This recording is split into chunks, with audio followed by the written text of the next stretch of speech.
Copy দিয়ে। ফুলকপিটা বাজার থেকে কেবলই নিয়ে আসছি, একদম তাজা ফুলকপি, খুব সুন্দর ফুলকপি। এগুলো আমি এখন কাটবো, কেটে এখন আমি রান্না করব। ফুলকপি আমার কাটা হয়ে গেল। মাছের পেঁয়াজ বাটা নিয়ে নিলাম 2 চামচ। আমি হলুদের গুঁড়া 1 চামচ নিলাম, ধনিয়া গুঁড়া 1 চামচ নিলাম,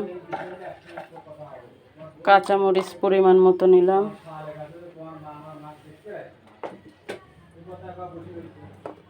তারপরে আমি মরিচের গুঁড়া একটু বেশি দেব। ঝাল তরকারিটা যেহেতু খুব ভালো লাগে, সবাই পরিবারে পছন্দ করে। আমি 1 চামচ দিলাম হচ্ছে লবণ, পরে লাগলে আমি আর একটু দিব। আমি মশলাটা আলাদাভাবে তৈরি করে নিচ্ছি, এগুলো আমি ভেজে নেব। এই জন্য আমি মরিচের গুঁড়া, লবণ এবং আমি পরিমাণ মতো হলুদ দিয়ে একটু মাখিয়ে আগে আমি ভেজে নেব,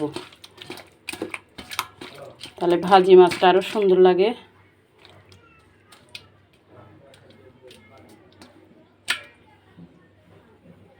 ভেজে নিচ্ছি সুন্দর করে। মশলাটা আমি দিয়ে দিলাম, দিয়ে দেব। এবার একটু কষায় নেব।